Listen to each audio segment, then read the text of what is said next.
Ça me fait penser d'ailleurs qu'il y a aussi un autre chant de guérison que j'ai écouté pendant des années, mais vraiment très abondamment. Je l'écoutais en voiture, vous savez, puis c'était une époque où je roulais beaucoup. J'ai longtemps d'ailleurs pensé que ce mantra était récité par Sa Sainteté le Dalai Lama. C'est ce qu'on m'avait dit d'ailleurs. Et puis bon, il s'est avéré d'ailleurs, c'est assez récemment que j'ai appris que c'était pas Sa Sainteté qui le, qui le récitait. Je vais vous le passer maintenant et puis je vous en parle juste un peu après.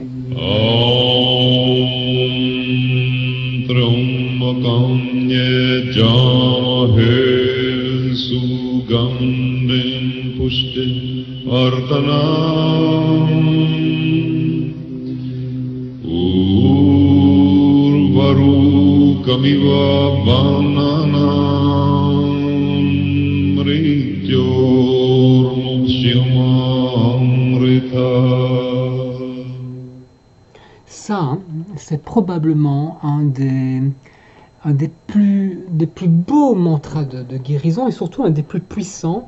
C'est un mantra sanskrit, il est très ancien, hein, et peut-être que ce mantra a 3000 ans. Il remonte en tout cas à l'époque védique. On le retrouve dans l'un des plus anciens recueils de mantras. Om Triambakam. Triambakam, ça veut dire trois yeux. Donc là, vous l'avez compris, hein, trois yeux, et c'est le troisième œil qui fait toute la différence. Les deux premiers yeux représentent la dualité, le passé, le futur, l'observateur, l'objet observé, enfin voilà, tout ça, vous savez tout ça. Et dans ce mantra, on parle de Shiva. C'est Shiva qu'on est en train d'honorer. Shiva qui possède donc deux yeux comme toi et moi, donc qui voit les mêmes choses que toi et moi, et puis qui possède un troisième œil pour voir au-delà. Écoutons.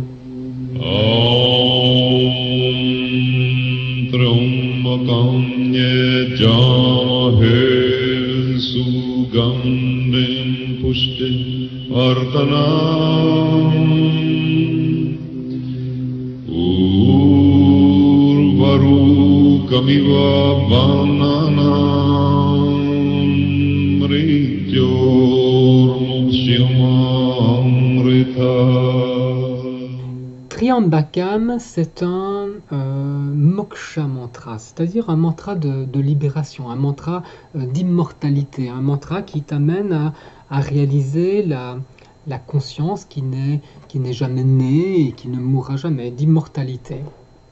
Et par extension, c'est un mantra thérapeutique. C'est Shivananda qui disait que ce mantra était en mesure de supprimer toute forme d'accident, toutes les maladies incurables, et qu'il assurait la longévité. Dans ce mantra, Triambakam, il est question de concombre. De concombre. Alors, bon, ça demande un peu d'explication. En fait, nous sommes tous attachés au cycle des renaissances, comme le concombre est attaché à la terre.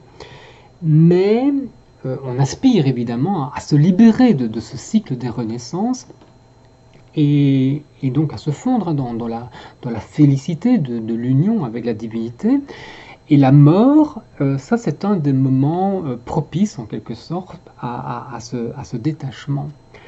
Et le souhait est de quitter le corps physique avec autant de facilité que le concombre peut être cueilli, peut être détaché de la plante lorsqu'il est à maturité. Voilà le souhait.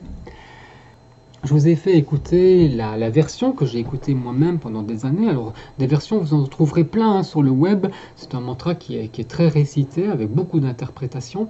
Mais il y en a une autre interprétation que j'apprécie beaucoup. Vous trouverez toujours le lien. Vous trouverez tous les liens, vous les trouverez vers ces bandes sonores, vous les trouverez dans les commentaires.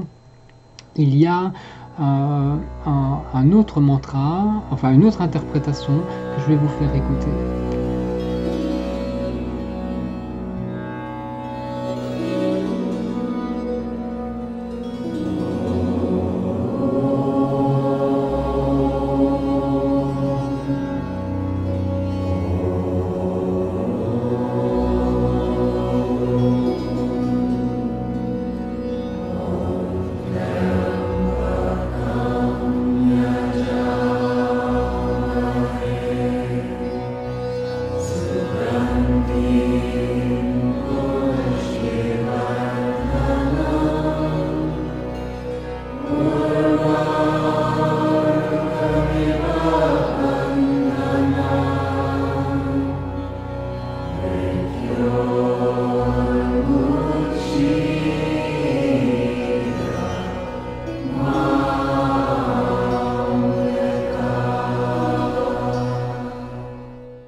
après, hein, après avoir regardé cette vidéo, vous irez écouter ce mantra sur la bande originale parce que en plus il y a un diaporama de photos de Mahananda Moyi. Pour ceux qui ne la connaissent pas, allez justement la voir. C'est une grande sainte de l'Inde et ça vaut la peine de regarder toutes ces images. Bon, n'oubliez pas de liker la vidéo si vous l'appréciez, n'oubliez pas de vous abonner et puis on reste encore un instant avec ce mantra.